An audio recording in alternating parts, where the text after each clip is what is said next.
ਸਤਿ ਸ਼੍ਰੀ ਅਕਾਲ। ਤੁਸੀਂ ਜੁੜੇ ਹੋਏ ਹੋ ਪੰਜਾਬੀ ਰੇਡੀਓ USA ਦੇ ਨਾਲ ਤੇ ਮੈਂ ਹਾਂ ਪ੍ਰਵੀਨ ਸ਼ਰਮਾ ਲੈ ਕੇ ਹਾਜ਼ਰ ਹਾਂ ਪ੍ਰੋਗਰਾਮ ਖਬਰ ਤੇ ਨਜ਼ਰ। ਖਬਰ ਤੇ ਨਜ਼ਰ ਪ੍ਰੋਗਰਾਮ ਦੇ ਵਿੱਚ ਕਈ ਅਹਿਮ ਤੇ ਕਈ ਖਾਸ ਖਬਰਾਂ ਨੂੰ ਲੈ ਕੇ ਚਰਚਾ ਕਰਨ ਲਈ ਮੇਰੇ ਨਾਲ ਜੁੜ ਚੁੱਕੇ ਨੇ ਪੰਜਾਬ ਤੋਂ ਪੱਤਰਕਾਰ ਦੀਪਕ ਸ਼ਰਮਾ ਚਨਾਰਥਲ ਜੀ। ਉਹਨਾਂ ਦਾ ਸਵਾਗਤ ਕਰਦੇ ਹਾਂ। ਪਹਿਲਾਂ ਫੇਰ ਕਰਾਂਗੇ ਕਈ ਖਾਸ ਖਬਰਾਂ ਤੇ ਚਰਚਾ। ਸ਼ਰਮਾ ਜੀ ਸਤਿ ਸ਼੍ਰੀ ਅਕਾਲ ਜੀ, ਸਵਾਗਤ ਹੈ ਜੀ ਪੰਜਾਬੀ ਰੇਡੀਓ USA ਤੇ। ਸਤਿ ਸ਼੍ਰੀ ਅਕਾਲ ਪ੍ਰਵੀਨ ਜੀ, ਸਾਰੇ ਦਰਸ਼ਕਾਂ ਨੂੰ ਸਰੋਤਿਆਂ ਨੂੰ ਮੇਰੀ ਪਿਆਰ ਭਰੀ ਸਤਿ ਸ਼੍ਰੀ ਅਕਾਲ ਜੀ।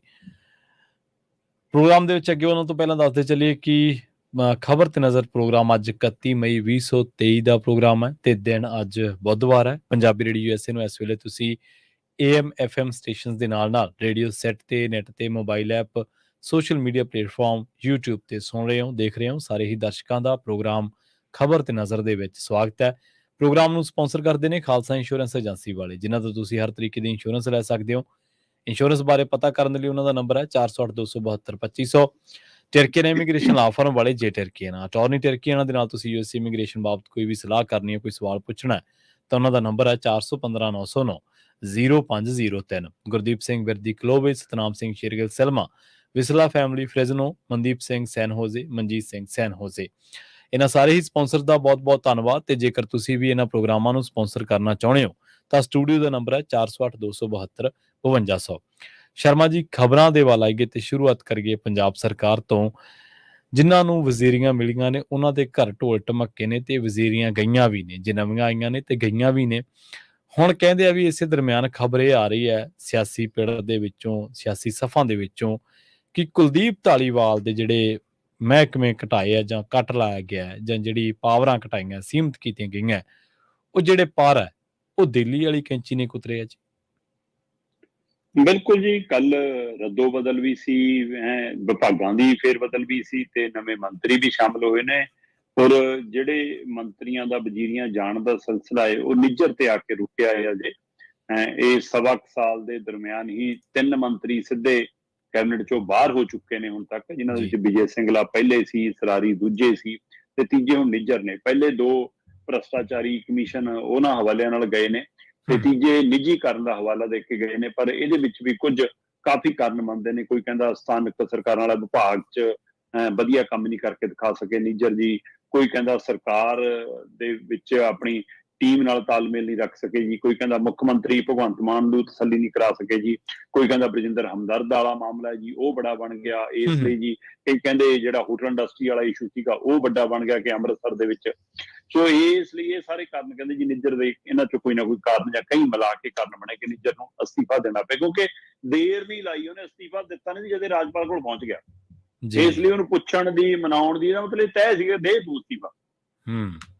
ਇੱਕ ਤਾਂ ਇਹ। ਦੂਸਰਾ ਫਿਰ ਆਇਆ ਜਦੋਂ 2 ਮੰਤਰੀ ਬਣਾਏ ਤੇ ਉਹਦੇ ਵਿੱਚ ਖੁੱਡੀਆਂ ਔਰ ਬਲਕਾਰ ਹੋਰਾਂ ਦਾ ਆਉਣਾ। ਬਲਕਾਰ ਹੋਰਾਂ ਦਾ ਆਉਣਾ ਠੀਕ ਹੈ, ਉਹਨੂੰ ਪ੍ਰਸ਼ਾਸਨਿਕ ਜੇਕਰ ਸਮਝ ਆਇਆ, ਪੁਲਿਸ ਤੰਤਰ ਚੋਂ ਨਿਕਲ ਕੇ ਆਏ ਨੇ, ਉਹ ਸਾਰਾ ਕੁਛ ਜਾਣਦੇ ਨੇ। ਇਸ ਲਈ ਆਉਂਦੇ ਹੀ ਉਹਨਾਂ ਨੂੰ ਪਹਿਲੀ ਵਾਰ MLA, ਪਹਿਲੀ ਵਾਰ ਮੰਤਰੀ ਤੇ ਮੰਤਰੀ ਬਣਦਿਆਂ ਹੀ ਸਭ ਤੋਂ ਅਹਿਮ ਵਿਭਾਗ ਸਥਾਨਕ ਸਰਕਾਰਾਂ ਵਾਲਾ ਵਿਭਾਗ ਕਾਫੀ ਅਹਿਮ ਵਿਭਾਗ ਮੰਨਿਆ ਜਾਂਦਾ। ਖਾਸ ਕਰ ਮਤਲਬ ਇੱਕ ਤਰ੍ਹਾਂ ਨਾਲ ਦੂਏ ਨੰਬਰ ਦੇ ਬੰਦੇ ਨੂੰ ਦਿੱਤਾ ਜਾਂਦਾ ਕਿ ਮੁੱਖ ਮੰਤਰੀ ਤੋਂ ਬਾਅਦ ਜੇਕਰ ਕੋਈ ਹੋਵੇ ਤਾਂ ਉਹ ਸਥਾਨਕ, ਮਤਲਬ ਵਿੱਤ ਮੰਤਰੀ ਤੇ ਸਥਾਨਕ ਸਰਕਾਰਾਂ 2 ਸਭ ਤੋਂ ਅਹਿਮ ਵਿਭਾਗ ਮੰਨੇ ਜਾਂਦੇ ਨੇ ਕਿ ਹਾਂ ਜੇ ਮੁੱਖ ਮੰਤਰੀ ਦਾ ਕੋਈ ਮੰਤਰੀ ਜਿਹੜੇ ਹੈਗੇ ਨੇ ਇਹ 2 ਨੇ। ਉਹ ਵਿਭਾਗ ਇਹਨਾਂ ਨੂੰ ਮਿਲਣਾ ਬਲਕਾਰ ਹੋਰਾਂ ਨੂੰ ਹੈ ਨਾ, ਤੇ ਨਾਲੇ ਪਾਰਲੀਮੈਂਟਰੀ ਅਫੇਅਰਸ। ਸੋ ਇਹ ਉਹ ਵਿਭਾਗ ਸੀ ਜਿਹੜੇ ਹਾਲ ਹੀ ਦੇ ਦਰਮਿਆਨ ਮਤਲਬ ਕਿ ਨਿੱਜਰ ਹੋਰਾਂ ਕੋਲ ਸੀ, ਸੋ ਸਿੱਧਾ ਉਹਨਾਂ ਤੋਂ ਇਹਨਾਂ ਨੂੰ ਮਿਲੇ ਨੇ। ਖਾਸ ਗੱਲ ਇਹ ਹੈ ਪ੍ਰਵੀਨ ਜੀ ਕਿ ਆਉਣ ਵਾਲੇ ਦਿਨਾਂ ਵਿੱਚ ਨਗਰ ਨਿਗਮ ਚੋਣਾਂ ਖੜੀਆਂ ਨੇ ਤੇ ਨਗਰ ਨਿਗਮ ਚੋਣਾਂ ਲਈ ਇਹਦਾ ਮਤਲਬ ਕੀ ਉਹ ਇੱਕ ਕਾਰਨ ਬਣਿਆ ਕਿ ਨਿੱਜਰ ਹੋਣੀ ਉਸ ਕੰਮ ਦੇ ਵਿੱਚ ਕੋਈ ਵਧੀਆ ਭੂਮਿਕਾ ਨਿਭਾ ਪਾ ਰਹੇ ਸੀ ਜਾਂ ਉਧਰ ਨੂੰ ਜ਼ਿਆਦਾ ਫਿਕਰਮੰਦੀ ਨਹੀਂ ਦਿਖਾ ਰਹੇ ਸੀ ਜਾਂ ਸਰਕਾਰ ਦੇ ਹਿਸਾਬ ਨਾਲ ਆਪਣੇ ਆਕਾਵਾਂ ਦੇ ਹਿਸਾਬ ਨਾਲ ਹੀ ਚੱਲ ਪਾ ਰਹੇ ਸੀ। ਤੇ ਕੀ ਬਲਕਾਰ ਹੁਣ ਉਹ ਕੰਮ ਕਰਕੇ ਦਿਖਾਉਣਗੇ? ਆਉਂਦਿਆਂ ਹੀ ਉਹ ਵਿਭਾਗ ਮਿਲਣਾ ਜਿਹੜੀਆਂ ਪੂਰੀ ਚੋਣਾਂ ਖੜੀਆਂ ਨੇ। ਸੋ ਇਹ ਜੇ ਗੁੱਡ ਬੁੱਕ ਕਰਕੇ ਮਿਲ ਗਈ ਗਿਆ ਤਾਂ ਹੁਣ ਅਗਲਾ ਰਿਕਾਰਡ ਤੁਹਾਡਾ ਇਹ ਕੰਮ ਦੇ ਹਿਸਾਬ ਨਾਲ ਤੈਅ ਹੋਊਗਾ ਔਰ ਆਉਂਦੀ ਵੱਡੀ ਚੁਣੌਤੀ ਮਿਲ ਗਈ ਜੀ। ਪਰ ਇੱਕ ਹੋਰ ਪਹਿਲੂ ਵੀ ਹੈ ਇਹਦਾ ਕਿ ਜਲੰਧਰ ਨੂੰ ਬਾਰ-ਬਾਰ ਸਥਾਨਕ ਸਰਕਾਰਾਂ ਦਾ ਵਿਭਾਗ ਮਿਲਦਾ ਰਿਹਾ, ਪਹਿਲਾ ਮੌਕਾ ਨਹੀਂ ਹੈ।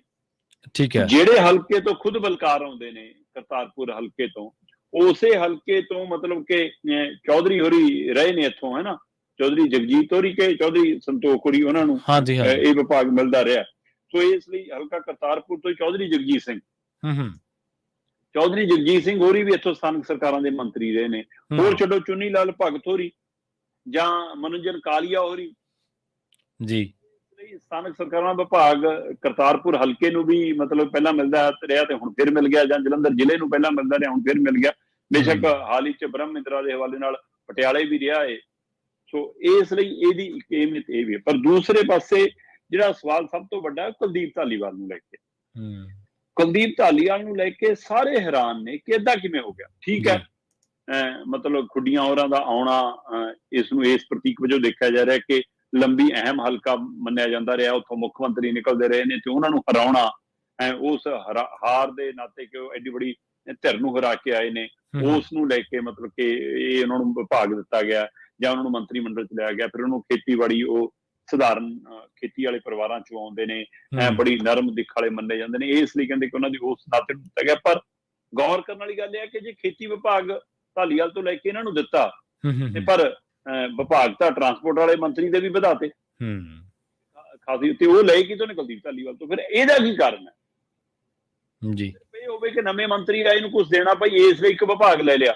ਹਾਂਜੀ, ਪੰਚਾਇਤ ਵਿਭਾਗ ਤੱਕ ਲੈਣਾ, ਵਿਕਾਸ ਵਿਭਾਗ ਤੱਕ ਲੈਣਾ, ਖੇਤੀਬਾੜੀ ਵਿਭਾਗ ਤੱਕ ਲੈਣਾ। ਇਹ ਤਿੰਨ ਵਿਭਾਗ ਬਹੁਤ ਅਹਿਮ ਪੰਜਾਬ ਦੇ ਸੱਭਿਆਚਾਰ ਦੇ ਹਵਾਲੇ ਨਾਲ ਖੇਤੀ, ਪੇਂਡੂ ਵਿਕਾਸ ਤੇ ਪਸ਼ੂ ਪਾਲਣ ਵਿਭਾਗ ਅਹਿਮ ਵਿਭਾਗ ਮੰਨੇ ਜਾਂਦੇ ਨੇ, ਤੇ ਪੰਚਾਇਤ ਵਿਭਾਗ ਸਭ ਤੋਂ ਅਹਿਮ ਵਿਭਾਗ ਸਾਡੀ ਮੰਨੀ ਜਾਂਦੀ ਆ। ਜੇਕਰ ਅਜਿਹੇ ਵਿਭਾਗ ਤੁਸੀਂ ਲੈ ਕੇ ਕੁਲਦੀਪ ਧਾਲੀਵਾਲ ਤੋਂ ਇੱਧਰ ਵੰਡੇ ਨੇ ਕਿ ਕੁਝ ਟਰਾਂਸਪੋਰਟ ਮੰਤਰੀ ਨੂੰ ਦੇਤੇ ਤੇ ਕੁਝ ਨਵੇਂ ਮੰਤਰੀ ਨੂੰ ਦੇਤੇ, ਤਾਂ ਫਿਰ ਇਹਦੀ ਚਰਚਾ ਤਾਂ ਹੋਊਗੀ। ਪ੍ਰਵੀਨ ਜੀ, ਪੰਜਾਬ ਦੇ ਵਿੱਚ ਮੁੱਖ ਮੰਤਰੀ ਭਗਵੰਤ ਮਾਨ ਤੋਂ ਬਾਅਦ ਜੇਕਰ ਕੋਈ ਚਰਚਿਤ ਮੰਤਰੀ ਰਹੇ ਨੇ ਤਾਂ ਉਹ ਜਾਂ ਤਾਂ ਕੁਲਦੀਪ ਧਾਲੀਵਾਲ ਨੇ ਜਾਂ ਮਤਲਬ ਹਰਪਾਲ ਚੀਮਾ ਨੇ। ਹਰਪਾਲ ਚੀਮਾ ਵੀ ਆਪਣੇ ਰਿਕਾਰਡ 'ਚ ਚੰਗਾ ਵਾਧਾ ਕਰਨ ਕਾਮਯਾਬ ਹੋਏ ਜਲੰਧਰ ਜ਼ਿਮਨੀ ਚੋਣ ਦੇ ਹਵਾਲੇ ਨਾਲ, ਹੈ ਨਾ ਜੀ। ਤੇ ਵੈਸੇ ਵੀ ਉਹ ਆਪਣੇ ਕੰਮ ਦੇ ਹਵਾਲੇ ਨਾਲ ਮਤਲਬ ਵਿਵਾਦ ਦੀ ਬਜਾਏ ਉਹ ਆਪਣੀ ਗੱਲ ਕਰਨ 'ਚ, ਕਹਿਣ 'ਚ ਮੰਨੇ ਜਾਂਦੇ ਨੇ। ਪਰ ਕੁਲਦੀਪ ਧਾਲੀਵਾਲ ਤਾਂ ਗੱਲ 'ਚ ਢੋਲ ਪਾ ਕੇ ਭਗਵੰਤ ਮਾਨ ਦੇ ਮੂਹਰੇ ਤੁਰਦੇ ਸੀ। ਦੇਖੋ ਜੀ, ਆਹ ਪੰਚਾਇਤੀ ਜ਼ਮੀਨਾਂ ਖਾਲੀ ਕਰਾਤੀਆਂ, ਆਹ 31 ਮਈ ਅੱਜ ਭਾਰਤੀ ਸਮੇਂ ਅਨੁਸਾਰ ਆਖਰੀ ਦਿਨ ਸੀ ਉਹਨਾਂ ਦਾ ਜਿਹੜਾ ਅਲਟੀਮੇਟਮ ਦਿੱਤਾ ਸੀ। ਉਹ ਅਲਟੀਮੇਟਮ ਆਪਣੇ ਲਈ ਉਹ ਬਣ ਨਿਬੜਿਆ, ਆਪਣੀ ਉਹ ਛੁੱਟੀ ਹੋ ਗਈ ਜੀ। ਇੱਧਰ ਦੂਸਰੇ ਪਾਸੇ ਜ਼ਮੀਨਾਂ ਖਾਲੀ ਤੋਂ ਇਲਾਵਾ ਵੀ ਜਿਹੜਾ ਪਹਿਲੂ ਸੀਗਾ ਉਹ ਸੀਗਾ ਕਿ ਕੁਲਦੀਪ ਧਾਲੀਵਾਲ ਹੋਰੀ ਜਿਵੇਂ ਕਹਿੰਦੇ ਸੀਗੇ ਕਿ ਹਾਂ ਮੈਂ ਨਵੀਂ ਖੇਤੀ ਨੀਤੀ ਲਿਆ ਰਿਹਾ, ਉਹਦੇ ਪਰ ਕੰਮ ਕਰ ਰਿਹਾ, ਤੇ ਉਹ ਖੇਤੀ ਨੀਤੀ ਦਾ ਖਰੜਾ ਕਹਿੰਦੇ ਕਾਫੀ ਹੱਦ ਤੱਕ ਤਿਆਰ ਸੀ ਤੇ ਹੁਣ ਉਧਰੋਂ ਵੀ ਛੁੱਟੀ ਹੋ ਗਈ। ਤੇ ਮੀਡੀਆ 'ਚ ਕਾਫੀ ਚਰਚਿਤ ਰਹਿੰਦੇ ਸੀ। ਮੁੱਖ ਮੰਤਰੀ ਭਗਵੰਤ ਮਾਨ ਨੂੰ ਜੇਕਰ ਸਭ ਤੋਂ ਵੱਧ ਕੋਈ ਮੀਡੀਆ 'ਚ ਦਿਖਦਾ ਸੀ ਤਾਂ ਕੁਲਦੀਪ ਧਾਲੀਵਾਲ ਦਿਖਦੇ ਸੀ। ਤੇ ਕਈ ਥਾਂ ਤੇ ਵੀ ਮੰਨਿਆ ਜਾਂਦਾ ਕਿ ਕੁਲਦੀਪ ਧਾਲੀਵਾਲ ਨੂੰ ਕਹਿੰਦੇ ਸੀ ਕਿ ਭੇਜ ਦਿੱਤਾ ਜਾਂਦਾ ਸੀ ਕਿ ਕਰਾ ਭਾਈ ਮਸਲਾ ਹੱਲ, ਜਾ ਤੂੰ। ਹਾਂ, ਬਿਲਕੁਲ। ਤੇ ਇਹ ਸਾਰੇ ਪਹਿਲੂਆਂ ਦੇ ਬਾਵਜੂਦ ਇਹ ਰਾਜਨੀਤਿਕ ਸਭਾ 'ਚ ਵੀ, ਆਮ ਆਦਮੀ ਪਾਰਟੀ 'ਚ ਵੀ, ਉਹਨਾਂ ਦੀ ਜਿੰਨੀਆਂ ਲੇਅਰ ਨੇ, ਹਾਈ ਕਮਾਂਡ, ਥੱਲੇ ਵਾਲੀ ਲੇਅਰ, ਪੰਜਾਬ ਵਾਲੀ ਲੇਅਰ ਤੇ ਗਰਾਊਂਡ ਤੇ ਵਰਕਰ, ਉਹਨਾਂ ਸਾਰਿਆਂ 'ਚ ਚਰਚਾ ਕਿ ਬਾਈ ਮੁੱਖ ਮੰਤਰੀ ਭਗਵੰਤ ਮਾਨ ਦਾ ਸਭ ਤੋਂ ਖਾਸ ਜੇ ਕੋਈ ਬੰਦਾ ਤਾਂ ਕੁਲਦੀਪ ਧਾਲੀਵਾਲ ਜੀ। ਇਹ ਦੋ ਇੱਕ ਦੂਜੇ ਭਰੋਸੇ ਨੇ। ਕੀ ਭਗਵੰਤ ਮਾਨ ਨੂੰ ਕੁਲਦੀਪ ਧਾਲੀਵਾਲ ਤੋਂ ਖਤਰਾ ਮਹਿਸੂਸ ਹੋਣ ਲੱਗ ਗਿਆ ਸੀ? ਕਿ ਹਾਈ ਕਮਾਂਡ ਨੂੰ ਲੱਗਦਾ ਸੀ ਕਿ ਕੁਲਦੀਪ ਧਾਲੀਵਾਲ ਤੇ ਭਗਵੰਤ ਮਾਨ ਮਿਲ ਕੇ ਕੋਈ ਖਿਚੜੀ ਪਕਾ ਰਹੇ ਨੇ ਜੀ, ਇਹ ਵੱਡੀ ਤੋਪ ਬਣਦੇ ਜਾ ਰਹੇ ਨੇ, ਜਾਂ ਕੁਲਦੀਪ ਧਾਲੀਵਾਲ ਖੁਦੇ ਆਪਣੇ ਆਪ ਨੂੰ ਮਤਲਬ ਕਿ ਮੁੱਖ ਮੰਤਰੀ ਦੌਰ ਦਾ ਕਿੰਨੇ ਨੇ ਕਿ ਜੇ ਭਗਵੰਤ ਮਾਨ ਮਾੜਾ ਜਿਹਾ ਲਾਂਭੇ ਹੋਈਏ ਮੈਂ ਬੈਠਾ। ਬਿਲਕੁਲ ਸਹੀ। ਤਿੰਨ ਚਾਰ, ਦੋ ਰਾਘਵ ਚੱਡਾ ਦੇ ਖਾਸ ਨੇ, ਇੱਕ ਕੇਜਰੀਵਾਲ ਦਾ ਖਾਸ ਹੈ, ਦੋ ਕੁ ਪੰਜਾਬ 'ਚ ਆਪਣੀ ਸਿਆਸਤ ਦੇ ਦਮ ਤੇ ਭਾਲਦੇ ਨੇ। ਸੋ ਕੀ ਉਸ ਲਾਈਨ 'ਚ ਕੁਲਦੀਪ ਧਾਲੀਵਾਲ ਵੀ ਖੜੇ ਹੋ ਗਏ ਸੀ? ਹਾਈ ਕਮਾਂਡ ਨੂੰ ਇਹ ਲੱਗਦਾ ਸੀ ਕਿ ਨਹੀਂ, ਕਿ ਜ਼ਿਆਦਾ ਤਾਕਤ ਦੇਤੀ ਇਸ ਲਈ ਇਸ ਨੂੰ ਮਤਲਬ ਕਿ ਕਮਜ਼ੋਰ ਕਰ, ਕਿਉਂਕਿ ਵੱਡਾ ਝਟਕਾ ਜੀ। ਧਾਲੀਵਾਲ ਤੋਂ ਮੰਤਰੀ ਦਾ ਅਹੁਦਾ ਵਾਪਸ ਨਾ ਲੈ ਕੇ ਵੀ ਇੱਕ ਤਰ੍ਹਾਂ ਨਾਲ ਵਜ਼ੀਰੀ ਤੋਂ ਲਾਂਭੇ ਹੀ ਕਰਨ ਵਾਲਾ ਕੰਮ ਹੈ ਕਿ ਉਹਨੂੰ ਕਹਿੰਦੇ ਜੀ ਹੁਣ ਆਹ ਪ੍ਰਵਾਸੀ ਮਾਮਲੇ ਤੁਹਾਡੇ ਕੋਲ ਰਹਿ ਗਏ ਜੀ, ਤੇ ਉਹ ਤੋਂ ਇਲਾਵਾ ਜੀ ਤੁਸੀਂ ਹੁਣ ਖੇਤੀਬਾੜੀ ਵੀ ਛੱਡ ਦਿਓ, ਪੇਂਡੂ ਵਿਕਾਸ ਵੀ ਛੱਡ ਦਿਓ, ਹੈ ਤੇ ਆਹ ਪੰਚਾਇਤ ਵਿਭਾਗ ਵੀ ਛੱਡ ਦਿਓ, ਉਹ ਲੈ ਲਏ। ਤੇ ਇੱਧਰ ਖੁੱਡੀਆਂ ਨੂੰ ਇਹ ਅਹਿਮ ਵਿਭਾਗ ਨੇ ਜਿਹੜੇ ਦਿੱਤੇ ਨੇ, ਉਹਦੇ ਨਾਲ ਮੱਛੀ ਪਾਲਣ ਤੇ ਪਸ਼ੂ ਪਾਲਣ ਵਿਭਾਗ ਵੀ। ਸੋ ਇਸ ਲਈ ਇੱਕ ਤਰ੍ਹਾਂ ਨਾਲ ਖੁੱਡੀਆਂ ਦਾ ਰੁਤਬਾ ਖਾਸਾ ਉੱਚਾ ਹੋਇਆ ਆਉਂਦੇ ਹੀ, ਤੇ ਬਲਕਾਰ ਨੂੰ ਆਉਂਦੇ ਹੀ ਬਹੁਤ ਵੱਡਾ ਉਹਦਾ ਮਿਲਿਆ ਤੇ ਇੱਧਰ ਕੁਲਦੀਪ ਧਾਲੀਵਾਲ ਦੇ ਬਿਲਕੁਲ ਤੁਹਾਡੀ ਗੱਲ ਦੁਰਸਤ ਹੈ ਜੀ। ਇਹ ਜਿਹੜੇ ਪਰ ਕੁਤਰੇ ਗਏ ਨੇ, ਇਹ ਕੈਂਚੀ ਪੰਜਾਬ ਵਾਲੀ ਤਾਂ ਨਹੀਂ ਲੱਗਦੀ, ਇਹ ਦਿੱਲੀ ਵਾਲੀ ਕੈਂਚੀ ਨਾਲੇ ਕੁਤਰੇ ਲੱਗਦੇ ਨੇ। ਸੋ ਇਸ ਲਈ ਕੁਲਦੀਪ ਧਾਲੀਵਾਲ ਤੇ ਨਿੱਜਰ ਇਹ ਇੱਕ ਭੇਤ ਬਣਦਾ ਜਾ ਰਿਹਾ ਕਿ ਆਉਣ ਵਾਲੇ ਦਿਨਾਂ 'ਚ ਕੋਈ ਨਵਾਂ ਪਾਰਟੀ ਦੇ ਅੰਦਰ ਕੋਈ ਰਾਜਨੀਤਿਕ ਧਮਾਕਾ ਤਾਂ ਨਹੀਂ ਹੋ ਜਾਊਗਾ, ਕਿਤੇ ਕੁਝ ਅੰਦਰ ਬੜੀ ਹਲਚਲ ਤਾਂ ਨਹੀਂ ਚੱਲ ਰਹੀ। ਸੋ ਇਸ ਲਈ ਨਿੱਜਰ ਦੇ ਮਾਮਲੇ 'ਚ ਵੀ ਅਜੇ ਨਿੱਜੀ ਕਾਰਨ ਹੈ ਕਿ ਉਹ ਨਿੱਜੀ ਕਾਰਨ ਕਦੇ ਜਨਤਕ ਹੋ ਜਾਏਗਾ, ਉਹ ਬਾਹਰ ਆ ਜਾਏਗੀ ਗੱਲ। ਸੋ ਇਹ ਵੀ ਫਿਕਰਮੰਦੀ ਖੜੀ ਹੈ, ਕਿਉਂਕਿ ਜਦੋਂ ਸਥਾਨਕ ਸਰਕਾਰਾਂ ਦੀਆਂ ਸਥਾਨਕ ਸਰਕਾਰ ਵਿਭਾਗ ਵੱਲੋਂ ਚੋਣਾਂ ਕਰਾਈਆਂ ਨੇ, ਨਗਰ ਨਿਗਮ, ਨਗਰ ਕੌਂਸਲ ਦੀਆਂ, ਤਾਂ ਅੰਮ੍ਰਿਤਸਰ ਦੇ ਵਿੱਚ ਹੁਣ ਨਿੱਜਰ ਦੇ ਮੰਤਰੀ ਉਹਦਾ ਗਿਆ ਤਾਂ ਉਹ ਕਿੰਨੀ ਕੁ ਤਨਦੇਹੀ ਨਾਲ ਕੰਮ ਕਰੂਗਾ, ਦੇਖਣ ਵਾਲੀ ਗੱਲ ਹੈ। ਤੇ ਉੱਥੇ ਇੱਕ MLA ਇਹਨਾਂ ਦਾ ਪਹਿਲੇ ਹੀ ਜਿਹੜਾ ਸਰਕਾਰ ਨੂੰ ਹਰ ਸਵਾਲ ਤੇ ਉਂਗਲੀ ਕਰਦਾ ਜੀ। ਇਸ ਲਈ ਉਹ ਦੋ ਬੰਦਿਆਂ ਦੇ ਹਵਾਲੇ ਨਾਲ, ਕੁੰਵਰ ਵਿਜੇ ਪ੍ਰਤਾਪ ਤੇ ਨਿੱਜਰ ਦੇ ਹਵਾਲੇ ਨਾਲ, ਅੰਮ੍ਰਿਤਸਰ ਦੇ ਲਈ ਵੀ ਸਥਿਤੀ ਮੁਸ਼ਕਲ ਹੋ ਜਾਣੀ ਇਹਨਾਂ ਦੀ। ਤੇ ਇਹ ਸਾਰਾ ਕੁਝ ਮਤਲਬ ਕਿ ਇਹ ਸਾਫ਼ ਮਹਿਸੂਸ ਹੋ ਰਿਹਾ ਕਿ ਸਰਕਾਰ ਦੇ ਅੰਦਰ MLA ਦੇ ਅੰਦਰ ਮੰਤਰੀਆਂ ਦੇ ਅੰਦਰ ਵੀ ਸਾਰਾ ਕੁਝ ਠੀਕ ਨਹੀਂ ਚੱਲ ਰਿਹਾ। ਤੇ ਮੰਤਰੀਆਂ ਦੇ ਉੱਪਰ ਹਾਈ ਕਮਾਂਡ ਦੇ ਅੰਦਰ ਵੀ ਕੀ ਇਹ ਧੜਾ ਹੈ ਕਿ ਭਗਵੰਤ ਮਾਨ ਧੜਾ, ਰਾਘਵ ਚੱਡਾ ਧੜਾ, ਕੇਜਰੀਵਾਲ ਧੜਾ, ਇਹ ਧੜੇ ਵੱਡੇ ਹੁੰਦੇ ਜਾ ਰਹੇ ਨੇ। ਇਹਨਾਂ ਦਾ ਕਾਰਨ ਹੈ ਕਿ ਇਹ ਧੜਿਆਂ ਨੇ ਕੁਲਦੀਪ ਧਾਲੀਵਾਲ ਦੇ ਪਰ ਕੁਤਰੇ ਨੇ, ਜਾਂ ਸੱਚਮੁੱਚ ਦਿੱਲੀ ਤੋਂ ਕੈਂਚੀ ਭੇਜੀ ਗਈ ਤੇ ਭਗਵੰਤ ਮਾਨ ਨੂੰ ਕਹੇ ਕੈਂਚੀ ਤੈਂ ਚਲਾਉਣੀ ਹੈ। ਪਰ ਇਹ ਸਭ ਦੇ ਵਿੱਚ ਜਿਹੜਾ ਇੱਕ ਅਫਸੋਸਜਨਕ ਕਾਰਾ ਨਜ਼ਰ ਆਇਆ, ਪ੍ਰਵੀਨ ਜੀ, ਮੰਤਰੀ ਬਣ ਗਏ, ਸਹੁੰ ਚੁੱਕ ਲਈ, ਸਾਰਾ ਕੁਝ ਹੋ ਗਿਆ, ਨਵੇਂ ਵਿਭਾਗ ਮਿਲ ਗਏ, ਪੁਰਾਣੇ ਚਲੇ ਗਏ, ਪਰ ਉਹ ਸਭ ਦੇ ਵਿੱਚ ਮਾਂ ਬੋਲੀ ਪੰਜਾਬੀ ਅਸੀਂ ਪੰਜਾਬ ਦੇ ਸਕੱਤਰੇਤ ਦੇ ਵਿਹੜਿਆਂ 'ਚ ਵੀ ਰੋਦੀ ਦੇਖ ਲਈ ਜੀ। ਬੜਾ ਦਮ ਭਰਿਆ, ਬੜਾ ਗੋਗਾ ਗਾਇਆ, ਬੋਰਡ ਲਾਗੇ ਦੇਖੋ, ਮੈਂ ਲਵਾਏ, ਮੇਰੇ ਅਫਸਰ ਐ ਕਰਨਗੇ। ਪੰਜਾਬ ਦਾ ਕਿਹੜਾ ਅਫਸਰ ਹੈ ਜਿਹੜਾ ਹੁਣ ਅੰਗਰੇਜ਼ੀ ਚਿੱਠੀ ਲਿਖੂਗਾ? ਪੰਜਾਬੀ ਚਿੱਠੀਆਂ ਲਿਖਾਂਗੇ, ਅਸੀਂ ਇਹਨਾਂ ਨੂੰ ਅਲਟੀਮੇਟਮ ਦਿੰਨੇ ਆ, ਅਸੀਂ ਇਹਨਾਂ ਨੂੰ ਟਾਈਮ ਦਿੰਨੇ ਆ, ਇੰਨੀ ਤਰੀਕ ਤੋਂ ਬਾਅਦ ਐਂ ਕਰ ਦਿਆਂਗੇ। ਤੇ ਕੱਲ ਆਪ ਆਪਣੇ ਮੰਤਰੀਆਂ ਦੇ ਵਿਭਾਗਾਂ ਦੀ ਅਦਲਾ ਬਦਲੀ, ਰੱਦੋ ਬਦਲੀ, ਨਵੇਂ ਮੰਤਰੀਆਂ ਦੇ ਵਿਭਾਗਾਂ ਦੀ ਵੰਡ ਦੀ ਚਿੱਠੀ ਕੱਢੀ ਅੰਗਰੇਜ਼ੀ 'ਚ। ਹਾਂਜੀ, ਬਿਲਕੁਲ ਸਹੀ ਜੀ। ਮੰਤਰੀ ਸਾਹਿਬ ਨੇ ਦਸਤਖਤ ਕੀਤੇ ਆ, ਜਾਂ ਦਸਤਖਤਾਂ ਵਾਲੀ ਮੋਹਰ ਆ ਕਿਸੇ ਕੋਲ, ਉਹਨੇ ਆਪੇ ਲਾਤੀ, ਪਤਾ ਹੀ ਨਹੀਂ ਮੁੱਖ ਮੰਤਰੀ ਸਾਹਿਬ ਨੂੰ ਕਿਹਾ ਮੇਰੇ ਦਸਤਖਤ ਕਿਹਨੇ ਕਰ ਲਏ। ਜੇ ਮੁੱਖ ਮੰਤਰੀ ਸਾਹਿਬ ਨੇ ਦਸਤਖਤ ਕੀਤੇ ਆ, ਕਿ ਉਹਨਾਂ ਨੂੰ ਦੇਖਿਆ ਨਹੀਂ ਕਿ ਉੱਪਰ ਅੰਗਰੇਜ਼ੀ ਲਿਖੀ ਆ ਜਾਂ ਪੰਜਾਬੀ ਲਿਖੀ ਆ? ਸੋ ਕਿਵੇਂ ਆਪਣੇ ਵਿਭਾਗਾਂ ਨੂੰ ਕਹੋਗੇ, ਕਿਵੇਂ ਆਪਣੇ ਅਫਸਰਾਂ ਨੂੰ ਕਹਾਂਗੇ, ਕਿਵੇਂ ਤੁਸੀਂ ਦੁਕਾਨਦਾਰਾਂ ਨੂੰ ਕਹਿ ਰਹੇ ਹੋ, ਕਿਵੇਂ ਤੁਸੀਂ ਲੋਕਾਂ ਨੂੰ ਕਹਿ ਰਹੇ ਹੋ? ਪਹਿਲਾਂ ਆਪ ਤਾਂ ਗੁੜ ਖਾਣਾ ਛੱਡੋ ਜੀ, ਖਾਣਾ ਨਾ ਖਾਓ ਗੁੜ ਭਾਈ, ਸਿਹਤ ਲਈ ਹਾਨੀਕਾਰਕ ਆ। ਸੋ ਆਪ ਤੁਸੀਂ ਅਜੇ ਵੀ ਵਿਭਾਗਾਂ 'ਚ ਚਿੱਠੀਆਂ, ਪ੍ਰਵੀਨ ਜੀ ਮੈਨੂੰ ਅੱਜ ਵੀ ਯਾਦ ਆ ਜਦੋਂ ਸਰਕਾਰ ਨੇ ਹੁਕਮ ਕੱਢਿਆ ਸੀ ਨਾ ਕਿ ਸਾਰੇ ਕੰਮ ਪੰਜਾਬੀ 'ਚ ਹੋਣਗੇ, ਤੇ ਉਹ ਅਫਸਰਾਂ ਨੂੰ ਜਿਹੜੇ ਹੁਕਮ ਗਏ ਸੀ, ਉਹ ਹੁਕਮ ਵੀ ਅੰਗਰੇਜ਼ੀ 'ਚ ਗਏ ਸੀ। ਪੰਜਾਬੀ 'ਚ ਕਰਨਾ, ਇਸ ਗੱਲ ਦਾ ਹੁਕਮ ਵੀ ਅੰਗਰੇਜ਼ੀ 'ਚ ਗਿਆ। ਚਾਹੇ ਦੂਰਦਰਸ਼ਨ ਦੀ ਗੱਲ ਆਵੇ, ਚਾਹੇ ਆਕਾਸ਼ਵਾਣੀ ਦੀ ਗੱਲ ਆਵੇ, ਚਾਹੇ ਪ੍ਰਸਾਰ ਭਾਰਤੀ ਦੀ ਗੱਲ ਆਵੇ, ਚਾਹੇ ਪੰਜਾਬ ਯੂਨੀਵਰਸਿਟੀ ਦੀ ਗੱਲ ਆਵੇ, ਕਿਵੇਂ ਲੜੋਗੇ ਉਹਨਾਂ ਨਾਲ? ਅਗਲੇ ਕਹਿਣਗੇ ਤੁਹਾਡੀਆਂ ਆਪਣੀਆਂ ਚਿੱਠੀਆਂ ਤਾਂ ਅੰਗਰੇਜ਼ੀ 'ਚ ਨੇ, ਤੁਸੀਂ ਤੁਹਾਡੇ ਆਪਣੇ ਦਫ਼ਤਰੀ ਕੰਮਕਾਜ ਤਾਂ ਅੰਗਰੇਜ਼ੀ 'ਚ ਨੇ। ਜੇ ਪੰਜਾਬ ਦਾ ਮੁੱਖ ਮੰਤਰੀ ਅੰਗਰੇਜ਼ੀ 'ਚ ਕੰਮ ਕਰ ਰਿਹਾ, ਅਸੀਂ ਸਵਾਲ ਕਰਦੇ ਹਾਂ ਕਿ ਇਹਨੂੰ ਪੰਜਾਬੀ ਨਹੀਂ ਬੋਲਣੀ ਆਉਂਦੀ, ਇਹ ਲੋਕਾਂ ਨੂੰ ਲੋਕ ਦੱਸਦਾ, ਤੇ ਕੀ ਇਹ ਲੋਕ ਲਿਖਿਆ ਹੁਣ ਉਹਦੇ ਵਿੱਚ ਜੀ?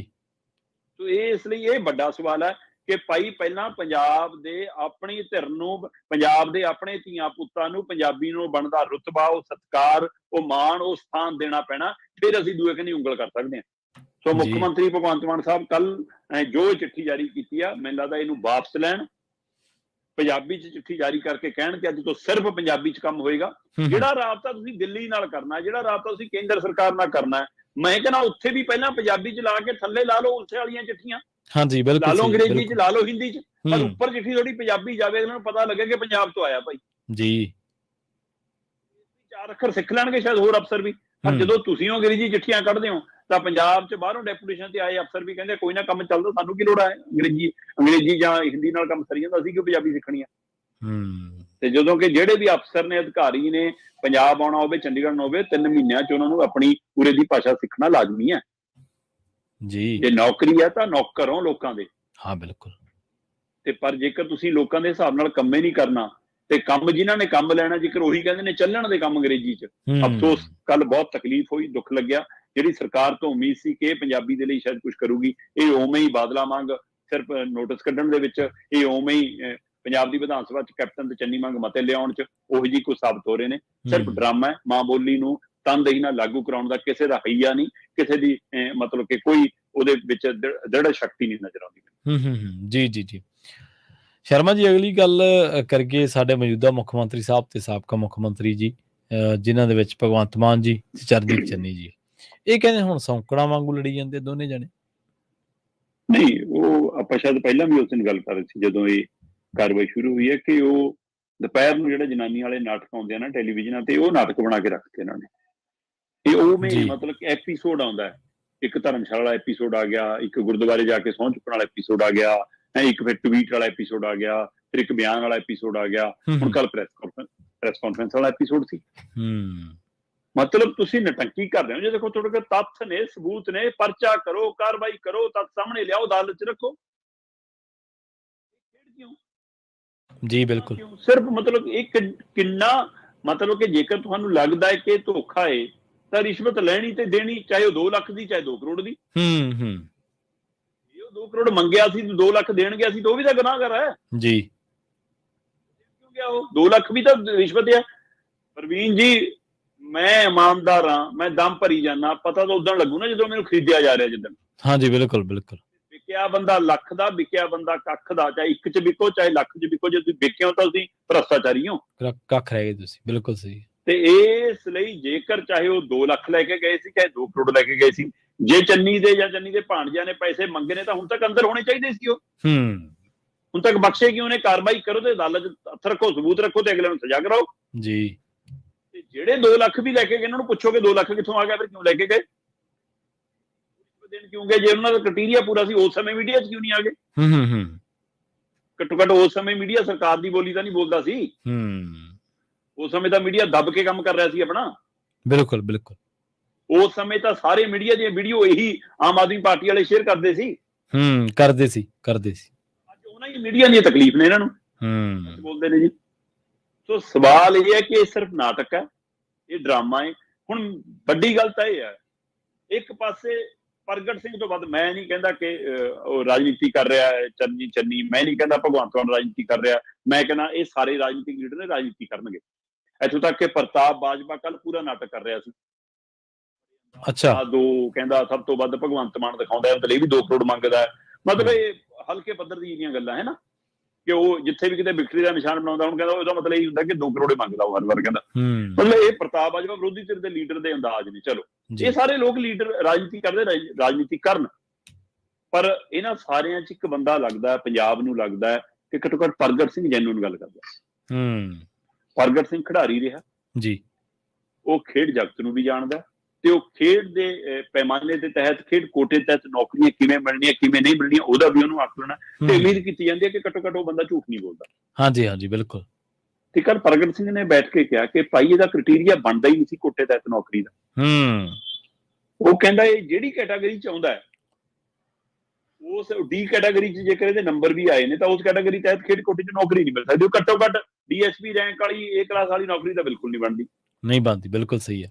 ਤੇ ਜੇ ਬਣਦੀ ਹੈ, ਕਹਿੰਦੇ ਭਗਵੰਤ ਮਾਨ ਹੀ ਦੇ ਰਹੇ ਨੇ, ਜਿਹੜੇ ਇਕੱਲੇ ਇਸ ਮੁੰਡੇ ਲਈ ਨਹੀਂ, ਘੱਟੋ ਘੱਟ 2250 ਮੁੰਡਾ ਇਹੋ ਜਿਹਾ, ਤੇ ਸਾਰਿਆਂ ਨੂੰ ਦੇਣੀ ਪੈਣੀ ਹੈ।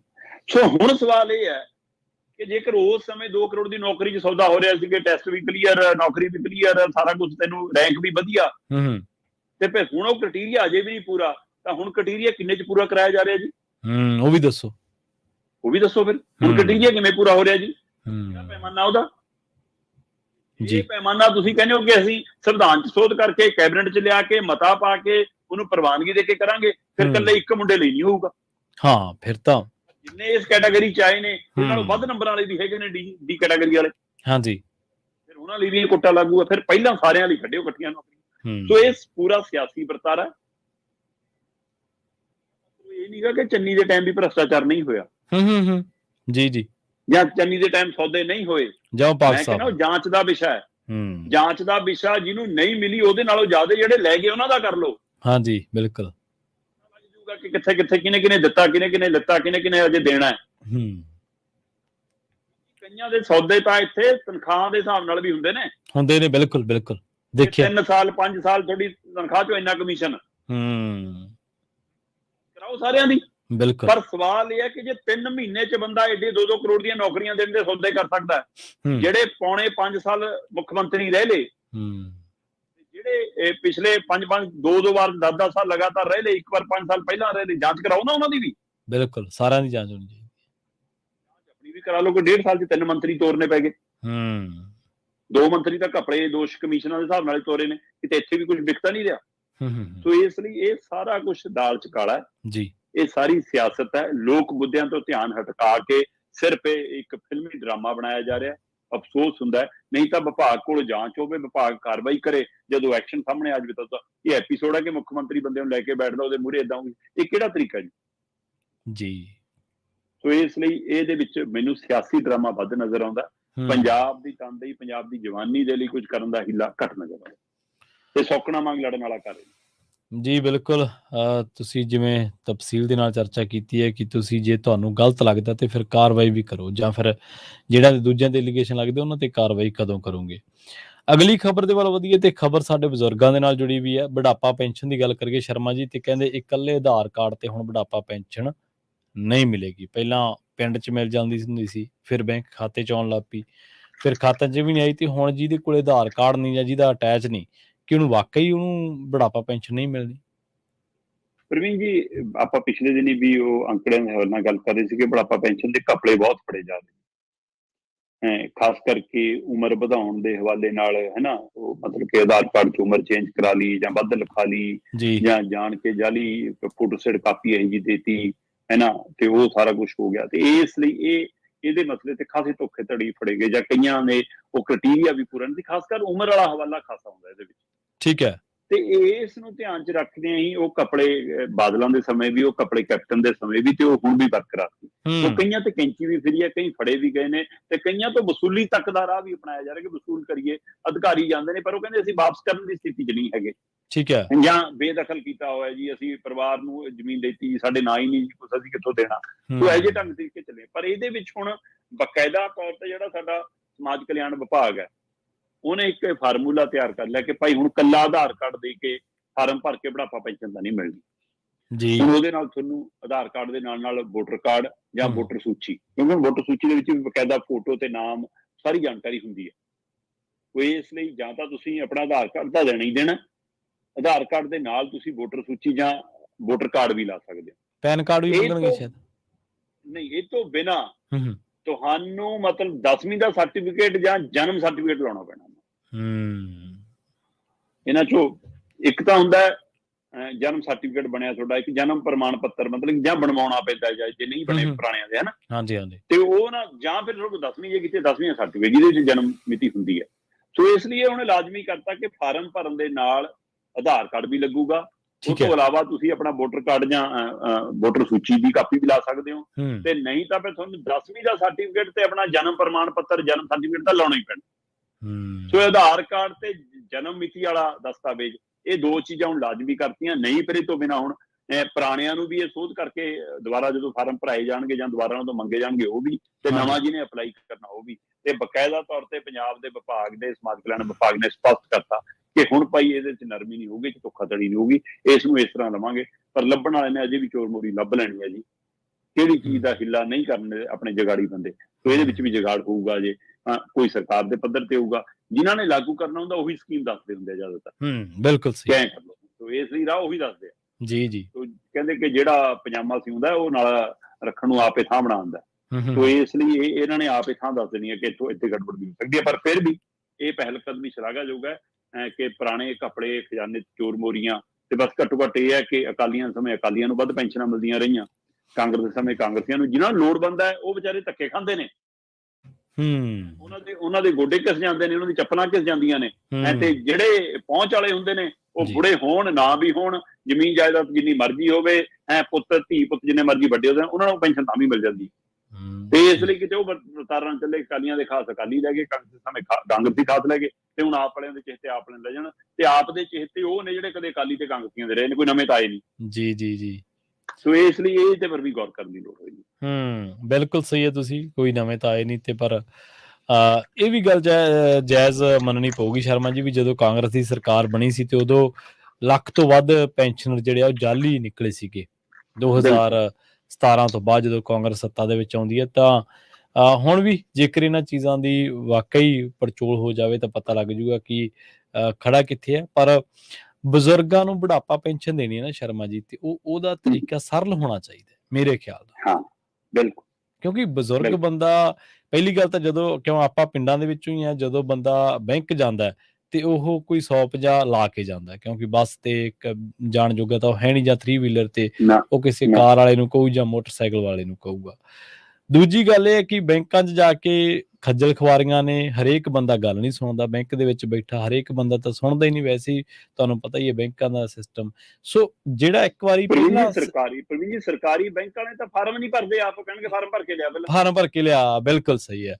ਤੇ ਜਿਹੜਾ ਬਜ਼ੁਰਗ ਬੰਦਾ ਵਿਚਾਰਾ ਆਏ ਹੋਏ ਲੋਕਾਂ ਕੋਲੇ ਫਾਰਮ ਲੈ ਕੇ ਫਿਰਦਾ ਰਹਿੰਦਾ ਕਿ ਮੇਰਾ ਫਾਰਮ ਭਰ ਦੋ। ਹਾਂਜੀ, ਤੇ ਜਿਹੜਾ ਬਜ਼ੁਰਗ ਮਤਲਬ ਜੇ ਐਡੇ ਐਡੇ ਬੈਂਕ ਖੋਲੇ ਨੇ, ਇੱਕ ਮੁਲਾਜ਼ਮ ਇਸੇ ਕੰਮ ਲਈ ਰੱਖ ਲਓ, ਰੱਖ ਘੱਟੋ ਘੱਟ ਲਓ ਫਾਰਮ ਤਾਂ ਭਰੇ ਜਿਨ੍ਹਾਂ ਨੂੰ ਨਹੀਂ ਭਰਨੇ ਆਉਂਦੇ। ਤੁਸੀਂ ਜੀ। ਸਰਵਿਸ ਦਿੰਦੇ ਹੋ, ਤੇ ਤੁਸੀਂ ਉਹ ਸਾਡੇ ਜਮ੍ਹਾਂ ਕੀਤੇ ਪੈਸਿਆਂ ਦੇ ਆਧਾਰ ਤੇ ਤਨਖਾਹ ਲੈਂਦੇ ਹੋ। ਹਾਂਜੀ, ਤੇ ਉਹ ਕਿਹੜਾ ਪੰਜਾਬੀ ਚ ਹੁੰਦੇ ਆ ਜੀ ਫਾਰਮ, ਉਹ ਵੀ ਇੰਗਲਿਸ਼ ਚ ਹੁੰਦੇ ਆ। ਜੇ ਕਿਸੇ ਨੂੰ ਪੰਜਾਬੀ ਆਉਂਦੀ ਵੀ ਹੋਊ ਤਾਂ ਉਹ ਇੰਗਲਿਸ਼ ਚ ਭਰੂ ਕਿਵੇਂ?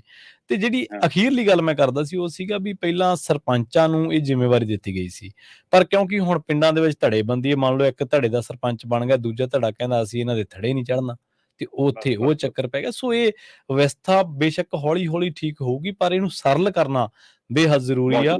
ਕਾਲੀਆਂ ਕਾਂਗਰਸੀਆਂ ਵਾਲੀਆਂ ਜਿਹੜੀਆਂ ਤੁਸੀਂ ਗੱਲਾਂ ਕੀਤੀਆਂ ਉਹ ਬਿਲਕੁਲ ਸੱਚ ਆ। ਅੱਜ ਵੀ 2017-18 ਦੇ ਅਖਬਾਰ ਚੱਕ ਕੇ ਵੇਖ ਲਓ, ਤੁਹਾਨੂੰ ਲੱਖਾਂ ਜਾਲੀ ਪੈਨਸ਼ਨਰ ਮਿਲ ਜਾਣਗੇ। ਤੇ ਅਗਲੀ ਖਬਰ ਦੇ ਵੱਲ ਵਧੀਏ ਸ਼ਰਮਾ ਜੀ, ਤੇ ਆਪਾਂ ਕਰੀਏ ਗੱਲ ਦਿੱਲੀ ਦੇ ਵਿੱਚ ਭਲਵਾਨਾਂ ਦੀ। ਭਲਵਾਨਾਂ ਨੂੰ ਬੜੀ ਬੁਰੇ ਤਰੀਕੇ ਦੇ ਨਾਲ ਖਦੇੜਿਆ, ਉਹਨਾਂ ਨੂੰ ਬੇਇੱਜ਼ਤ ਕੀਤਾ ਗਿਆ, ਕੁੱਟਿਆ ਗਿਆ, ਘੜੀਸਿਆ ਗਿਆ, ਤੇ ਉਹਨਾਂ ਦੇ ਵਿਰਾਗ ਦੇ ਵਿੱਚ ਹੰਝੂ ਵਹਿ ਗਏ ਵੀ ਸਾਡੇ ਨਾਲ ਹੋ ਕੀ ਗਿਆ। ਜਿਹੜੇ ਲੋਕ ਸਾਨੂੰ ਪ੍ਰਧਾਨ ਮੰਤਰੀ ਸਾਹਿਬ ਕਦੇ ਸਾਡੇ ਨਾਂ ਤੇ ਟਵੀਟ ਕਰਦੇ ਹੁੰਦੇ ਸੀ, ਕਦੇ ਬੀਜੇਪੀ ਵਾਲੇ ਸਾਡੇ ਨਾਲ ਫੋਟੋਆਂ ਲੈਂਦੇ ਹੁੰਦੇ ਸੀ, ਤੇ ਅੱਜ ਇਹਨਾਂ ਨੇ ਸਾਡੇ ਲਈ ਹਾਂ ਦਾ ਨਾਰਾ ਵੀ ਨਹੀਂ ਮਾਰਿਆ। ਹੁਣ ਜਿਹੜੇ ਅਗਲੀ ਖਬਰ ਸੁਣਨ ਦੇ ਵਿੱਚ ਆ ਰਹੀ ਆ ਉਹ ਇਹ ਹੈ ਕਿ ਜਿਹੜਾ ਅਗਲਾ ਦੰਗਲ ਹੈ, ਅਗਲਾ ਘੋਲ ਆ, ਅਗਲਾ ਰੋਸ ਹੈ, ਉਹ ਦਿੱਲੀ ਦੇ ਰਾਮਲੀਲਾ ਮੈਦਾਨ ਦੇ ਵਿੱਚ ਹੋਊਗਾ। ਤੇ ਹੁਣ ਕਹਿੰਦੇ ਗੱਲ ਆਰਿਆਂ ਪਾਰ ਦੀ ਹੋਊਗੀ ਬਸ। ਹਾਂ ਬਿਲਕੁਲ ਜੀ, ਇਹ ਅੱਜ ਲਗਭਗ ਇਹਦੀ ਰੂਪਰੇਖਾ ਸਾਹਮਣੇ ਆ ਜਾਣੀ ਹੈ। ਬਕਾਇਦਾ SKM ਜਿਹੜੀ ਸੰਯੁਕਤ ਕਿਸਾਨ ਮੋਰਚਾ ਉਹਦੇ ਵੱਲੋਂ ਵੀ, ਤੇ ਜਿੰਨੀਆਂ ਖਾਪ ਪੰਚਾਇਤਾਂ ਤੇ ਉਹਨਾਂ ਵੱਲੋਂ ਵੀ ਆਪਣੀ ਰੂਪਰੇਖਾ ਤਿਆਰ ਕੀਤੀ ਜਾ ਰਹੀ ਹੈ। ਔਰ ਪਹਿਲਵਾਨਾਂ ਦੀਆਂ ਜਿਹੜੀਆਂ 3 ਕਮੇਟੀਆਂ ਬਣੀਆਂ ਨੇ, ਉਹਨਾਂ ਕਮੇਟੀਆਂ ਨੇ ਵੀ ਆਪਸ ਦੇ ਵਿੱਚ ਤਾਲਮੇਲ ਕਰਕੇ ਲਗਭਗ ਰੂਪਰੇਖਾ ਤਿਆਰ ਕਰ ਲਈ। ਔਰ ਅਗਲਾ ਅੰਦੋਲਨ, ਅਗਲਾ ਦੰਗਲ ਤੁਸੀਂ ਦੁਰੁਸਤ ਫਰਮਾਇਆ ਪ੍ਰਵੀਨ ਜੀ, ਕਿ ਰਾਮਲੀਲਾ ਮੈਦਾਨ ਚ ਹੋ ਸਕਦਾ। ਮਮਤਾ ਬੈਨਰਜੀ ਨੇ ਵੀ ਕੱਲ ਕਲਕੱਤੇ ਚ ਇਹਨਾਂ ਦੇ ਹੱਕ ਚ ਹਰਾ ਨਾਰਾ ਮਾਰਿਆ। ਹੋਰ ਰਾਜਨੀਤਿਕ ਧਿਰਾਂ ਨੇ, ਲੀਡਰਾਂ ਨੇ ਵੀ, ਸੰਗਠਨਾਂ ਨੇ ਵੀ, ਤੇ ਇੱਧਰ ਹਰਿਆਣੇ ਦੇ ਕੁਝ ਲੀਡਰਾਂ ਨੇ ਪ੍ਰੈਸ ਕਾਨਫਰੰਸਾਂ ਵੀ ਕੀਤੀਆਂ ਕੱਲ ਇਹਨਾਂ ਦੇ ਹੱਕ ਚ। ਪਰ ਉਹ ਸਭ ਦੇ ਦਰਮਿਆਨ ਪਹਿਲਵਾਨਾਂ ਨੇ ਆਪਣੀਆਂ ਕਮੇਟੀਆਂ ਨਾਲ ਬੈਠਕ ਕੀਤੀ। ਬੈਠਕ ਚੋਂ 2 ਗੱਲਾਂ ਉੱਭਰ ਕੇ ਆਈਆਂ ਜੀ। ਇੱਕ ਤਾਂ ਲਗਭਗ ਇਹੀ ਉੱਭਰੀ ਕਿ ਹੁਣ ਜੰਤਰ ਮੰਤਰ ਜੇ ਨਹੀਂ ਦਿੰਦੇ ਕਿ ਰਾਮਲੀਲਾ ਮੈਦਾਨ ਜਾਣਾ ਚਾਹੀਦਾ।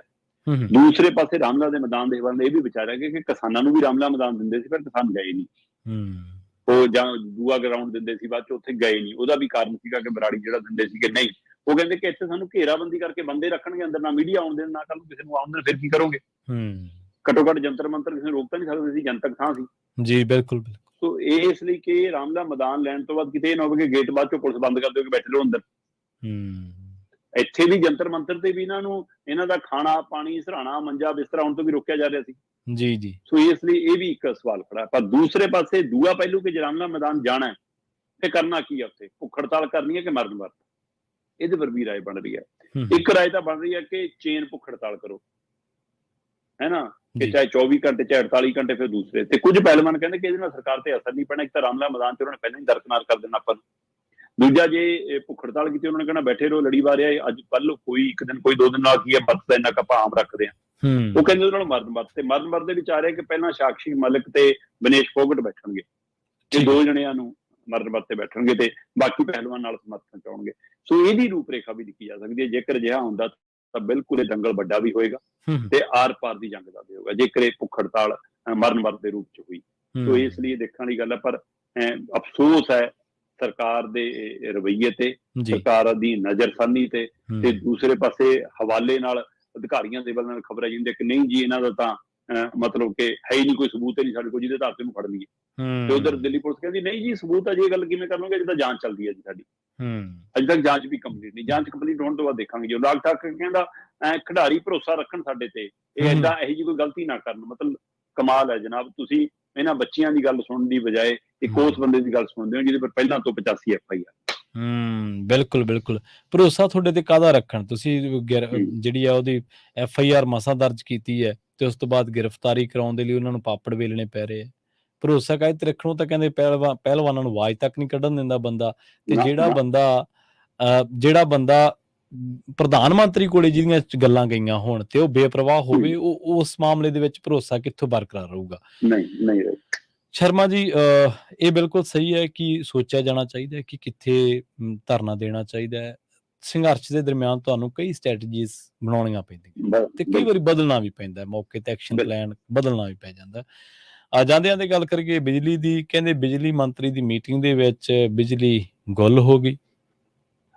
ਬਿਲਕੁਲ ਜੀ, ਬਿਜਲੀ ਮੰਤਰੀ ਨੇ ਇੱਕ ਬੈਠਕ 'ਚ ਹਿੱਸਾ ਲੈਣਾ ਸੀ ਤੇ ਜਦੋਂ ਉਸ ਬੈਠਕ 'ਚ ਪਹੁੰਚੇ ਤੇ ਜੀ। ਲੋਕ ਸ਼ਿਕਾਇਤਾਂ ਦੱਸਣ ਲਈ ਲਾਈਨ 'ਚ ਖੜੇ ਸੀ ਹੂੰ। ਤੇ ਅਫਸਰ ਸ਼ਿਕਾਇਤਾਂ ਸੁਣਨ ਲਈ ਤਿਆਰ ਸੀ ਜਾਂ ਉਹਦੇ ਪੱਖ ਦੇਣ ਲਈ ਤਿਆਰ ਸੀ, ਤਾਂ ਅਚਾਨਕ ਬਿਜਲੀ ਗੁੱਲ ਹੋ ਗਈ। ਹੁਣ ਬਿਜਲੀ ਮੰਤਰੀ ਦੀ ਮੀਟਿੰਗ 'ਚ ਬਿਜਲੀ ਚਲੀ ਜਾਵੇ ਤਾਂ ਹਫੜਾ-ਦਫੜੀ ਤਾਂ ਮਚਣੀ ਓ ਆ। ਮੱਚੂਗੀ ਬਿਲਕੁਲ। ਤੇ ਗਾਹਾਂ ਬਿਜਲੀ ਦਾ ਨੁਕਸ ਲੱਭਣ ਦੀ ਬਜਾਏ ਜਾਂ ਉਹਨੂੰ ਦਰੁਸਤ ਕਰਨ ਦੀ ਬਜਾਏ ਅਫਸਰਾਂ ਨੇ ਆਪਣੀਆਂ ਮੋਬਾਈਲਾਂ ਦੀਆਂ ਬੈਟਰੀਆਂ ਬਾਲੀਆਂ ਤੇ ਉਹ ਤੋਂ ਪੜ੍ਹ ਕੇ ਰਿਪੋਰਟ ਦੇਣ ਲੱਗ ਗਏ ਤੇ ਮੰਤਰੀ ਨੂੰ ਗੁੱਸਾ ਚੜਿਆ। ਮੰਤਰੀ ਕਹਿੰਦਾ ਸ਼ਰਮ ਕਰੋ, ਪਹਿਲਾਂ ਤਾਂ ਕਹਿੰਦਾ ਤੁਹਾਡੀ ਕਲਾਸ ਲਊਂਗਾ, ਮੁਸ਼ਕਲਾਂ ਦੇ ਹੱਲ ਤਾਂ ਫੇਰੇ ਕਰੂੰਗਾ ਮੈਂ। ਹੂੰ। ਤੇ ਕਹਿੰਦਾ ਤੂੰ ਜੇ ਬਿਜਲੀ ਮੰਤਰੀ ਦੀ ਮੀਟਿੰਗ 'ਚ ਬਿਜਲੀ ਗੁੱਲ ਆ ਤਾਂ ਲੋਕਾਂ ਨੂੰ ਤੁਸੀਂ ਕੀ ਦਿੰਦੇ ਹੋਣੇ ਸਹੂਲਤ, ਕਹਿੰਦਾ। ਇਹ ਮਾਮਲਾ ਹਰਿਆਣੇ ਦਾ ਜੀ। ਜੀ। ਹਰਿਆਣੇ ਦੇ ਬਿਜਲੀ ਕੈਬਨਿਟ ਮੰਤਰੀ ਨਾਰੋਲ ਦੇ ਵਿੱਚ ਸੀਗੇ, ਚਟਾਲਾ ਹੋਰੀ ਨੇ ਜਿਹੜੇ ਹਨਾ, ਉਹ ਉੱਥੇ ਮੀਟਿੰਗ ਲੈਣ ਗਏ ਤੇ ਬਕਾਇਦਾ ਉੱਥੇ ਜਦੋਂ ਮੀਟਿੰਗ ਸੀਗੇ ਤਾਂ ਬਿਜਲੀ ਚਲੀ ਗਈ ਔਰ 17 ਕੁ ਮਿੰਟ ਬਿਜਲੀ ਗੁੱਲ ਰਹੀ ਬਕਾਇਦਾ ਤੌਰ ਤੇ। ਰਣਜੀਤ ਚਟਾਲਾ ਹਰਿਆਣਾ ਦੀ ਸਰਕਾਰ ਦੇ ਵਿੱਚ ਬਿਜਲੀ ਮੰਤਰੀ ਨੇ। ਨਾਰੋਲ ਖੇਤਰ ਆ ਜਿਹੜਾ, ਉਸ ਦੇ ਵਿੱਚ ਨਾਰੋਲ, ਉੱਥੇ ਇੱਕ ਬੈਠਕ ਸੀਗੀ। ਉਸ ਬੈਠਕ ਦੇ ਜਦੋਂ ਬਿਜਲੀ ਚਲੀ ਗਈ ਤਾਂ 16-17 ਮਿੰਟ ਬਿਜਲੀ ਗੁੱਲ ਰਹੀ ਤੇ ਲੋਕ ਜਿਹੜੀਆਂ ਆਪਣੀਆਂ ਮੁਸ਼ਕਲਾਂ ਲੈ ਕੇ ਆਏ ਸੀ, ਕਹਿੰਦੇ ਉਹ ਕਹਿੰਦੇ ਸਾਡੀ ਮੁਸ਼ਕਲ ਤਾਂ ਛੱਡੋ, ਪਹਿਲਾਂ ਮੰਤਰੀ ਦੀ ਮੁਸ਼ਕਲ ਹੱਲ ਕਰੋ ਵਿਚਾਰੇ ਦੀ। ਸੋ ਇਸ ਲਈ ਕਹਿੰਦੇ ਕਿ ਜੇ ਬਿਜਲੀ ਮੰਤਰੀ ਦੀ ਬੈਠਕ ਜੇ ਬਿਜਲੀ 'ਚ ਗੁੱਲ ਆ ਤਾਂ ਫਿਰ ਦੇਖ ਲਓ ਦੇਸ਼ ਦੇ ਵਿੱਚ, ਸੂਬੇ ਦੇ ਵਿੱਚ ਬਿਜਲੀ ਕਿੱਥੋਂ ਆਊਗੀ। ਸੋ ਇਸ ਲਈ ਕਹਿੰਦੇ ਜੀ ਪਹਿਲਾਂ ਉਹਨਾਂ ਨੇ ਅਫਸਰਾਂ ਦੀ ਚੰਗੀ ਕਲਾਸ ਲਾਈ, ਫਿਰ ਇੱਕ ਦੋ ਬੜੇ ਬਿਜਲੀ ਦੇ ਅਧਿਕਾਰੀ ਬੁਲਾਏ, ਉਹਨਾਂ ਨੂੰ ਇਸ ਗੱਲੋਂ ਵੀ ਝਾੜ ਮਾਰੀ ਕਿ ਤੁਸੀਂ ਇੱਥੇ ਦੀਆਂ ਤਕਨੀਕੀਆਂ ਖਾਮੀਆਂ ਕਿਉਂ ਨਹੀਂ ਪਹਿਲਾਂ ਹੀ ਨੋਟ ਕੀਤੀਆਂ, ਤੇ ਦੂਜੀਆਂ ਉਹਨਾਂ ਨੂੰ ਇਹ ਵੀ ਕਿਹਾ ਕਿ ਜਿੰਨੀਆਂ ਸ਼ਿਕਾਇਤਾਂ ਆਈਆਂ ਪਈ ਉਹ ਤੁਹਾਡੇ ਸਾਹਮਣੇ ਇਹ ਸ਼ਿਕਾਇਤਾਂ ਨਹੀਂ ਕਿ ਤੁਸੀਂ ਲੋਕਾਂ ਦੀ ਸੁਣਵਾਈ ਨਹੀਂ ਕਰਦੇ, ਤੁਸੀਂ ਸੀਟ ਤੇ ਨਹੀਂ ਮਿਲਦੇ, ਤੁਸੀਂ ਸਮੱਸਿਆ ਦਾ ਹੱਲ ਨਹੀਂ ਕਰਦੇ। ਕਹਿੰਦੇ ਮੈਂ ਹਫ਼ਤੇ ਦਾ ਟਾਈਮ ਦਿੰਦਾ, ਹਫ਼ਤੇ 'ਚ ਸੁਧਰ ਜਾਓ, ਨਹੀਂ ਤੁਹਾਡੀਆਂ ਬਦਲੀਆਂ ਹੋਣਗੀਆਂ। ਸੋ ਇਹ ਖਾਸੀ ਕੱਲ ਦੀ ਹਰਿਆਣਾ ਦੀ ਸਭਾ 'ਚ ਬਿਜਲੀ ਮੰਤਰੀ ਦੀ ਖਬਰ ਕਾਫੀ ਚਰਚਾ ਚੱਲ ਰਹੀ ਹੈ ਜੀ। ਹਰਿਆਣੇ ਦੀ ਸਿਆਸਤ ਵੀ ਪੰਜਾਬ ਵਾਂਗੂ ਬੜੀ ਸਰਗਰਮ ਰਹਿੰਦੀ ਹੈ ਸ਼ਰਮਾ ਜੀ। ਉੱਥੋਂ ਕੋਈ ਨਾ ਕੋਈ ਔਚਕ ਖਬਰਾਂ ਨਿਕਲ ਕੇ ਆ ਹੀ ਜਾਂਦੀਆਂ। ਪੰਜਾਬ ਆ, ਨਾ ਹੀ ਬਦਲਿਆ ਬਸ। ਹਾਂਜੀ, ਪੰਜਾਬ ਹੈ, ਨਾ ਹੀ ਬਦਲਿਆ, ਇਹ ਗੱਲ ਸਹੀ ਹੈ। ਪਰ ਇੱਕ ਗੱਲ ਹੈਗੀ ਹੈ ਵੀ ਕਿਸਾਨੀ ਅੰਦੋਲਨ ਵੇਲੇ ਹੈਲੀਕਾਪਟਰ ਨਹੀਂ ਸੀ ਉਤਰਨ ਦਿੰਦੇ ਛੇਤੀ ਕਿਤੇ ਹਰਿਆਣੇ ਵਾਲੇ। ਹਾਂਜੀ, ਬਿਲਕੁਲ। ਸ਼ਰਮਾ ਜੀ, ਇਹਨਾਂ ਖਾਸ ਖਬਰਾਂ ਤੇ ਖਾਸ ਜਾਣਕਾਰੀਆਂ ਦੇਣ ਦੇ ਲਈ ਤੁਹਾਡਾ ਬਹੁਤ-ਬਹੁਤ ਧੰਨਵਾਦ। ਬਹੁਤ ਸ਼ੁਕਰੀਆ ਜੀ। ਪ੍ਰੋਗਰਾਮ ਖਬਰ ਤੇ ਨਜ਼ਰ ਨੂੰ ਆਪਾਂ ਇੱਥੇ ਹੀ ਸਮਾਪਤ ਕਰਾਂਗੇ। ਸਮਾਂ ਇਜਾਜ਼ਤ ਨਹੀਂ ਦਿੰਦਾ। ਪੰਜਾਬੀ ਰੇਡੀਓ USA ਤੇ ਪ੍ਰੋਗਰਾਮਾਂ ਦਾ ਸਿਲਸਿਲਾ ਲਗਾਤਾਰ ਜਾਰੀ ਹੈ। ਤੁਸੀਂ ਜੁੜੇ ਰਹੋ ਪੰਜਾਬੀ ਰੇਡੀਓ USA ਦੇ ਨਾਲ। ਤੇ ਆਖਿਰ ਦੇ ਵਿੱਚ ਇੱਕ ਵਾਰ ਫਿਰ ਤੋਂ ਤੁਹਾਨੂੰ ਸਭ ਨੂੰ ਪਿਆਰ ਸਤਿਕਾਰ ਸਹਿਤ ਸਤਿ ਸ਼੍ਰੀ ਅਕਾਲ।